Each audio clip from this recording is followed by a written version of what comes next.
Alexander Pushkin was the first writer and poet who started using normal, colloquial, everyday Russian in his writing. He did for the Russian language what Shakespeare did for English. Needless to say, we of course had literature before Pushkin, but its style was lofty, artificial, and didn't resemble spoken language at all. The works of 18th century Russian poets are full of references to Greek and Latin gods, heroes, featuring archaic Slavonic vocabulary, often bombastic and difficult to read. Pushkin brought it all down to earth, both in form and content. With Pushkin, literature became interesting, readable, and lively. Due to Pushkin, Russia had a literary boom in the 19th century. Before Pushkin, the written Russian language differed much from the spoken one. The written language was considered to be more privileged, so it was very conservative with tons of outdated words and ridiculous syntax.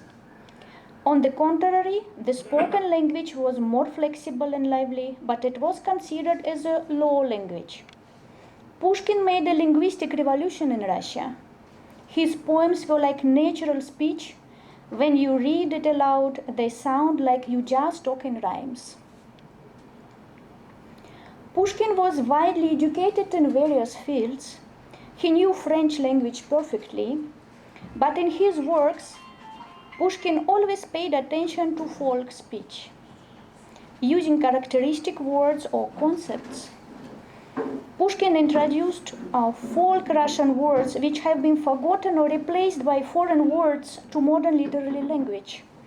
He always stated that Russian language is a national heritage, and no matter how much the language is changed, people will speak the same way as their ancestors did.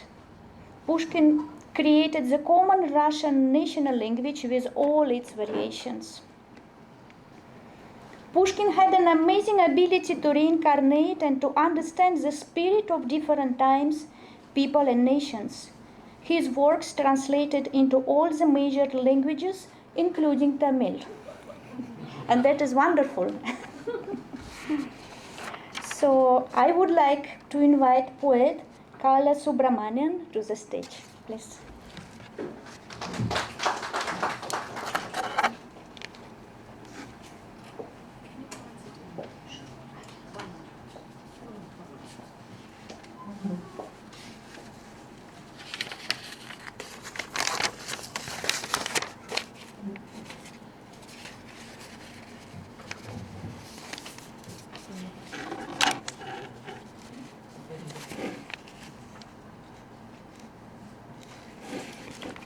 எல்லோருக்கும் வணக்கம். எனக்கு கொடுக்கப்பட்ட தலைப்பு பிரமிழும் புஷ்கினும் என்று சொல்லக்கூடிய தலைப்பில் பேச சொல்லி, பிரமிழை பற்றி நிறைய சொன்னார்கள். எனவே புஷ்கின் தமிழிலே எப்படி அறிமுகமாக இருக்கின்றார் என்ற சில தகவல்களை மட்டும் நான் இங்கே பகிர்ந்து கொள்ள விரும்புகின்றேன். தமிழில் இன்றைக்கி இருக்கிற மாடர்ன் சென்சிபிலிட்டி அல்லது மாடர்ன் இலக்கியம் என்று சொல்லக்கூடிய இதில் ரஷ்யாவிலிருந்து தமிழுக்கு, ரஷ்ய இலக்கியத்திலிருந்து தமிழுக்கு வந்த நூல்கள் ஒரு பெரிய பங்களிப்பை செய்திருக்கின்றன. இன்றைக்கு இருக்கிற வாசகன் ரஷ்ய மொழிபெயர்ப்புகளை படித்து இலக்கியத்துக்குள்ளே வந்தவனாகத்தான் இருப்பான். எனக்கும் அதே மாதிரியான ஒரு சூழ்நிலை தான் இருந்தது. பெரும்பாலும் எனக்கு ரஷ்ய இலக்கியத்தினுடைய முக்கியமான அனைத்து நூல்களையும் படித்திருக்கின்றேன் என்று சொல்லலாம். அதில் பிடித்தவர்கள் என்று சொன்னால் புஷ்கின், டால்ஸ்டாய், டாஸ்டாவ்ஸ்கி, செக்காவ், புல்காக்கோவ் என்று சொல்லக்கூடிய, இவர்களுக்கு இணை வைக்கக்கூடிய ஒரு ஜீனியஸ்ன்னு சொல்லக்கூடிய புல்காக்கோவ் அவருடைய நூல்கள். அதே போல் அஃப்கோர்ஸ் நபுக்கோவ் ஒரு ஆங்கிலத்தில் எழுதியவர். ஆரம்பத்தில் தான் ரஷ்யனில் எழுதினார். ஒரு ஐரோப்பிய எழுத்தாளராகத்தான் இருந்தார். இருந்தாலும் உலக இலக்கியத்தினுடைய ஒரு முக்கியமான ஆளுமை என்று சொன்னால் நபுக்கோவை சொல்லலாம். இன்றைக்கு இருக்கிற அந்த போஸ்ட் மாடர்ன் அல்லது அந்த போஸ்ட் மாடர்ன் போஸ்ட் ஸ்ட்ரக்சர்லெஸ் அந்த தியரிகளே கூட போர்கே, நபுக்கோ போன்றவர்களுடைய படைப்புகளை விமர்சிக்கின்ற போது உருவானவை தான். அவர்களுடைய படைப்புகளை விமர்சிக்கிறார்கள். அப்பொழுது தான் இந்த போஸ்ட் மாடர்ன் தியரிகளே உருவாகுது. படைப்புனா என்ன, படைப்பாளிக்குள்ள வித்தியாசம் என்ன என்று சொல்லக்கூடியது. அப்படிப்பட்ட அந்த நபுக்கோ எனக்கு மிக பிடித்த ஒரு எழுத்தாளர். அவரை பற்றி ஒரு சின்ன நூல் கூட, நபுக்கோவியா இடமற்ற மனோவேலை என்று சொல்லி ஒரு புத்தகம் வெளியிட்டிருக்கின்றேன்.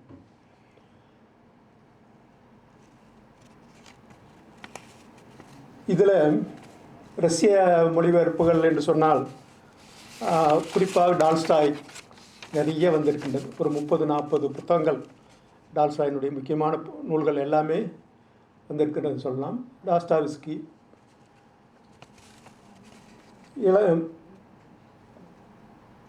சிறுகதையில் செக்காவ் அதாவது சிறுகதை என்ற ஒன்று தோன்றிய போதே ஒரு 4 பேரை அதனுடைய ட்ரெண்ட் செட்டர்னு சொல்லுவாங்க. ஒன்று எட்கர் ஆலன் போ, ஓ ஹென்றி, மாப்பசான், செக்காவ். இந்த 4 பேரை சொல்லுவார். இதில் ஓ ஹென்றி சஸ்பென்ஸு, இன்றைக்கி இருக்கிற பத்திரிகை கதைகள் தொடர் இதுகளெல்லாம் இருக்கு இல்லையா, சஸ்பென்ஸ் ஸ்டோரிஸ், சஸ்பென்ஸோடு முடிக்கக்கூடிய சாதாரண கதைகளுக்கான ஒரு ட்ரெண்ட் செட்டர். எட்கர் ஆலன் போ மனித மனத்திலே எழக்கூடிய அந்த பயங்கரம், அந்த கொலை உணர்ச்சி போன்ற அவற்றினுடைய மனோவியல் த்ரில்லர் என்றே சொல்லலாம், சைக்கலாஜிக்கல் த்ரில்லர் என்று சொல்லக்கூடிய வகையான கதைகளை எழுதியவர். அவர்தான் துப்பறியும் கதைகளுக்கு ஆரம்பம், சயின்ஸ் ஃபிக்ஷன் கதைகளுக்கு ஆரம்பம், விமர்சனத்துக்கு அமெரிக்க விமர்சனத்துக்கு அவர்தான் ஆரம்பம், நவீன கவிதைக்கும் அவர்தான் எட்கர் ஆலன் போ தான் ஆரம்பம்னு சொல்லுவார். நவீன எட்கர் ஆலன் போவை ஃப்ரெஞ்சில் பாதலேர் மொழிபெயர்த்த போது தான் மாடர்ன் போயிட்ரிங்கிற ஒன்றே ஃப்ரெஞ்சில் உருவாகின்றது. அதே மாதிரி மாப்பசான் இந்த நிகழ்ச்சிகள் மூலமாக, சம்பவங்கள் மூலமாக ஒரு கதையை எப்படி கட்டமைப்பது என்று சொல்லி ஒரு ட்ரெண்டிங்கை உருவாக்கினவர் மாப்பசான் தான் ஃப்ரெஞ்சில். அதே மாதிரி சைக்கலாஜிக்கல் அந்த மனோவியல் தத்துவத்தின் மூலமாக கதைகளை சொல்லக்கூடியது. அங்கே சம்பவங்களுக்கோ கதைக்கோ அந்த மன உணர்வுகளுக்கு மட்டும் முக்கியத்துவம் தந்து எழுதக்கூடிய கதைகளை உருவாக்கியவர் செக்காவ். இப்படி இவங்களை சொல்லுவாங்க. இதில் தமிழில் இவர்கள் எல்லோருமே மொழிபெயர்க்கப்பட்டிருக்கிறார்கள். டால்ஸ்டாய் மொழிபெயர்ப்பதற்கு காரணம் காந்தியத்தினுடைய இந்த தொடர்பு. ஆரம்ப காலத்தில் சாதாரண வழக்கமான இதில் இல்லாமல் இந்த சக்தி காரியாலயம் போன்ற வழக்கமான பதிப்பங்களிலிருந்து மாறுபட்ட பதிப்பங்கள், சக்தி காரியாலயம், தமிழ் சுடர் நிலையம் என்று சொல்லக்கூடிய ஒன்று. இந்த ரெண்டும் இந்த மொழிபெயர்ப்புகளுக்கு முக்கியத்துவம் தந்து, குறிப்பாக தமிழ் சுடர் நிலையம் மிக முக்கியமாக செயல்பட்ட ஒன்று. ஆக்கி ஜெயராமன், ஆக்கி கோபால் என்று சொல்லக்கூடியவர்கள் தமிழில் இந்த மொழிபெயர்ப்பில் மிகப்பெரிய சாதனைகளை செய்தவர்கள். ஆனால் அவர்களை பற்றி எந்த இதுவுமே தமிழ் இலக்கிய உலகத்தில் இல்லை. சக்தி கோவிந்தன் அவர் ஒரு அந்த ரேடாஸ் டைஜஸ்ட் பாணியில் ஒரு மாதிரியான கதம்பமாக எல்லாவற்றையும் தந்தவர். சீரீஸு எல்லாம் படிக்கக்கூடிய மாதிரியான விஷயங்களை தந்தவர்.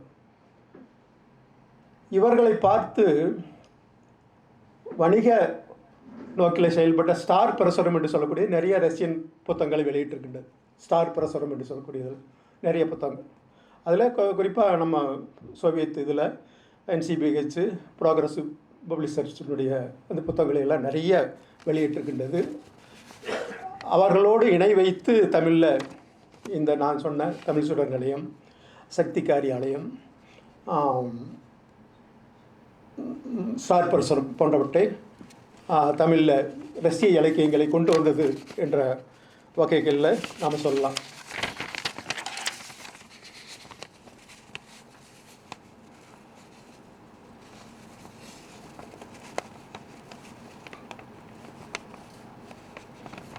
நம்முடைய யார் யார் இந்த ரஷ்ய இலக்கியங்களை புஷ்கினை மொழிபெயர்த்திருக்கார் என்று ஒரு சின்ன ஒரு அறிமுகம் வேண்டும் என்று நினைக்கின்றேன். என்றால் இதை பற்றிய தகவல்களே இங்கே இல்லை.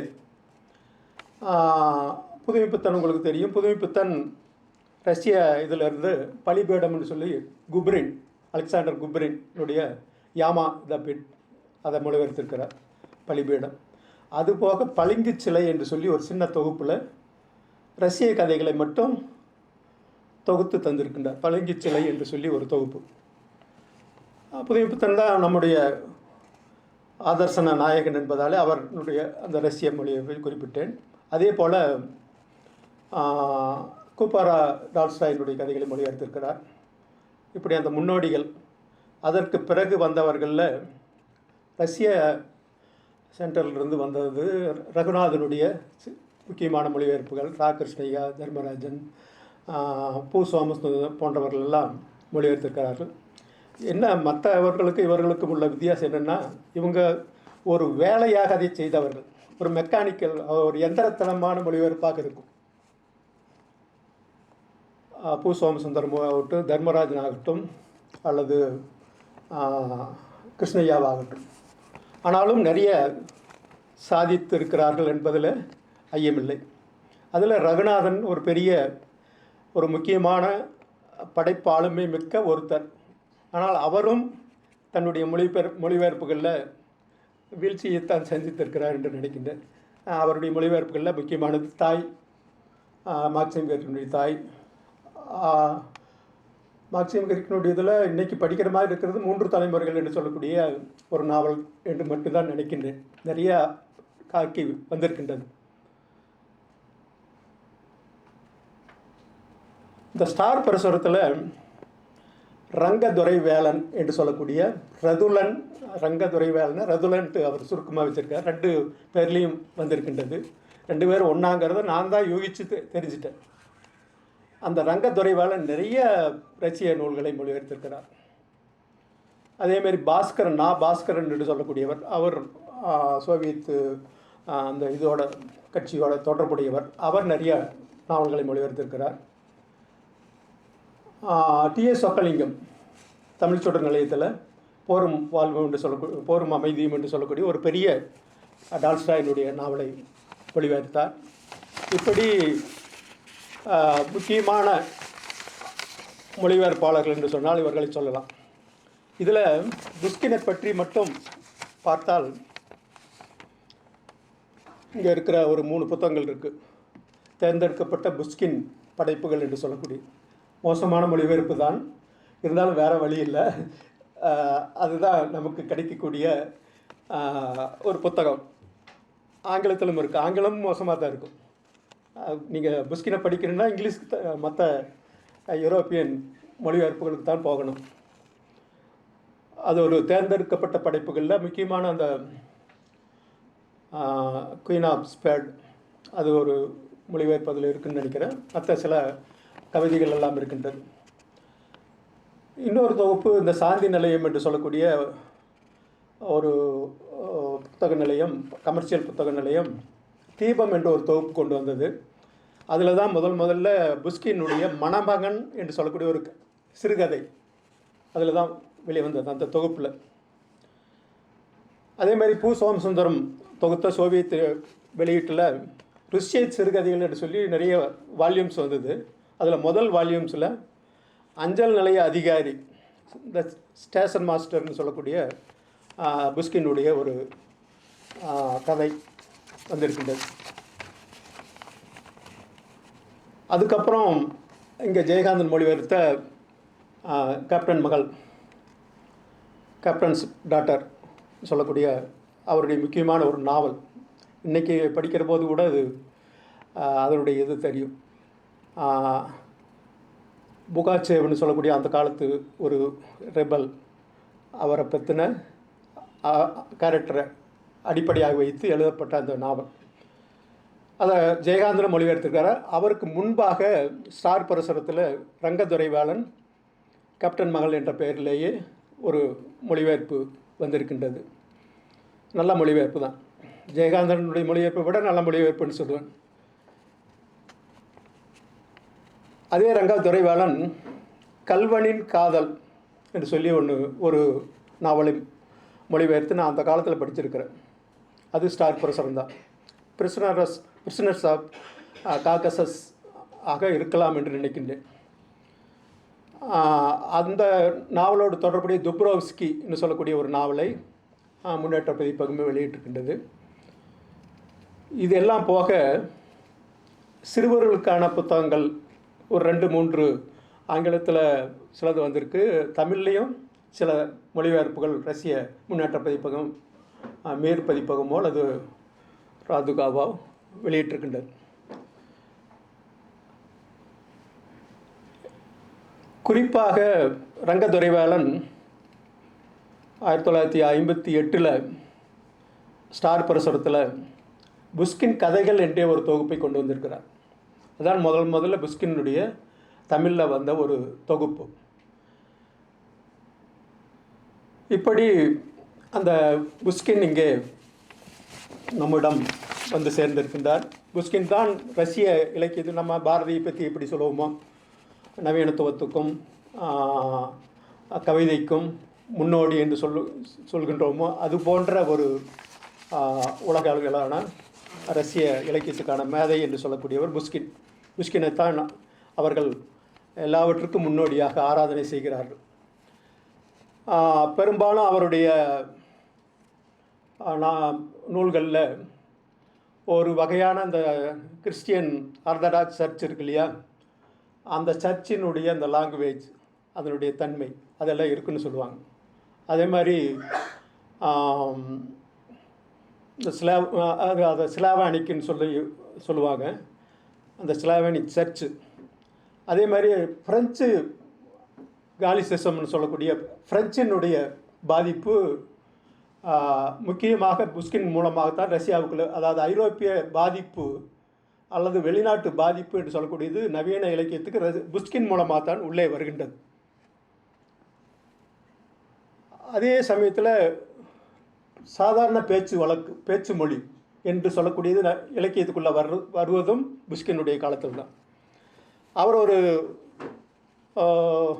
ரொமான்டிசிஸ்ட் என்று சொல்லுவார்கள். இருந்தாலும் ஒரு கிளாசிசிசத்தினுடைய தன்மையினுடைய கூறுகளும் அவரிடம் இருக்குது, ரொமான்டிசிசத்தினுடைய தன்மையும் இருக்குது. பின்னாடி வந்த ரியலிசத்தினுடைய தன்மையும் அவருடைய கவிதைகளிலும் இருப்பதை பார்க்கலாம்.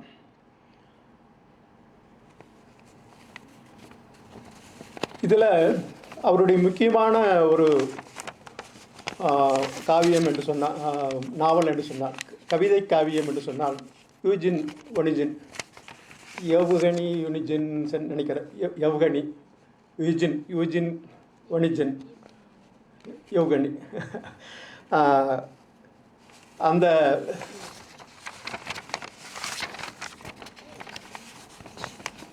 யவ்கனி ஒனிஜின் நிறைய பேர் மொழிபெயர்த்துருக்காங்க.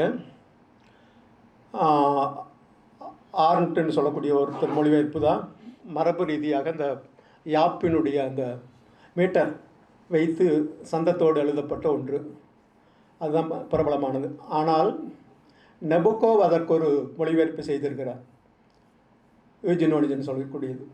நீங்கள் அதை எளிமையாக பார்க்கணுன்னா யூடியூப்பில் போய் பார்த்தீங்கன்னா சாய்கோவிஸ்கினுடைய ஒரு ஓபரா இருக்கும், யூஜின் ஒனிஜினுடைய ஒரு ஓபரா யூடியூப்பில் எளிமையாக கிடைக்கும். அது ரொம்ப அட்டகாசமான வருது. அதே சமயத்தில் ஒரு படமும் இருக்குது, திரைப்படம் ஒன்று, யூஜின் ஒனிஜினுடைய திரைப்படம். ரெண்டுமே எளிதாக நீங்கள் பார்க்கலாம். படிப்பதற்கு அது ஒரு 100 பக்கம் உள்ள ஒரு நாவல் தான், கவிதையில் எழுதப்பட்ட நாவல் தான். ஆனால் அதை நபோகோவ் ஒரு 4 பாகமாக மொழிபெயர்த்திருக்கிறார். எனக்கு தெரிய மொழிபெயர்ப்பில் அது மாதிரி ஒரு சாதனையை உலகத்தில் யாருமே செய்ததில்லை என்று சொல்லலாம். உலகத்தினுடைய மொழிபெயர்ப்பினுடைய ஒரு முக்கியமான ஒரு நூல் என்று சொன்னால் அந்த யூஜின் ஒனிஜினை நெபோகோவ் மொழிபெயர்த்து 4 பாகமாக வெளியிட்டது. அதில் முதல் பாகம் போகாமல் இந்த யூஜின் ஒனிஜின் புஷ்கினுடைய இதிலிருந்து எப்படி வெளிவருகின்றது என்ற தகவல்கள் அவருடைய மற்ற ரைட்டிங்ஸ் மற்ற இதெல்லாம் வைத்து எழுதியிருப்பார். பிறகு அதனுடைய ஒரு ப்ரோஸ் வசன கவிதை என்று சொல்லக்கூடிய ஒரு பாணியில் அதை மொழிபெயர்ப்பு செய்திருப்பார். அது 3வது தொகுப்பில் வரும். எல்லாமே ஒவ்வொரு வரிக்கும் ஒரு நிறைய நுணுக்கமான ரொம்ப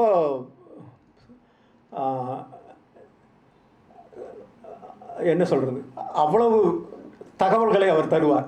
அதாவது புஷ்கினை ஒரிஜினலாக படித்தா எப்படி இருக்குமோ அந்த ஃபீலிங், அந்த உணர்வை இந்த தன்னுடைய மொழிபெயர்ப்பில் கொண்டு வந்திருக்கின்றார். இந்த யூஜின் ஒனிஜனை நான் புஷ்கின் நிறைய முதலிய படிச்சிருந்தாலும் கூட இந்த யூஜின் ஒனிஜனை நபுக்கோவை அறிமுகப்படுத்தி இதை எனக்கு சொல்லித்தந்தவர், காட்டி கொடுத்தவர் பிரமிழ் தான். நபுக்கோவையும் அவர்தான் அறிமுகப்படுத்தினார்.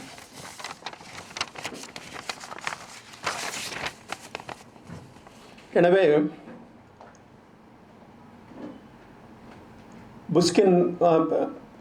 புஷ்கின் என்று சொல்லக்கூடியவர் தமிழில் எவ்வளவு பேர்த்துக்கு தெரிஞ்சவராக இருக்கிறாங்கிறது ஒரு சந்தேகம்தான். ஆங்கிலம் படித்தவர்களுக்கு ஓரளவுக்கு இருக்கலாம். அவர் ரஷ்ய இலக்கியத்தில் இகோர் கம்பைன் சொல்லி பழங்கால ஒரு காவியத்தை கூட நபுக்கோ மொழிபெயர்த்திருக்கிறார். இகோர் என்று சொல்லக்கூடிய உன்னுடைய கம்பைன். அப்படிப்பட்ட இதில் இந்த யூஜின் ஒனிஜன் என்று சொல்லக்கூடிய ஒரு முக்கியமான ஒரு நாவல் புஷ்கினால் படைக்கப்பட்டிருக்கின்றது. அவருடைய கவிதை சிறப்பை போலவே அந்த கவிதை நாவலினுடைய சிறப்பும் மிக முக்கியமானது என்று சொல்லி என்னுடைய இந்த சிறு அறிமுகத்தை முடித்துக் கொள்கின்றேன். வணக்கம்.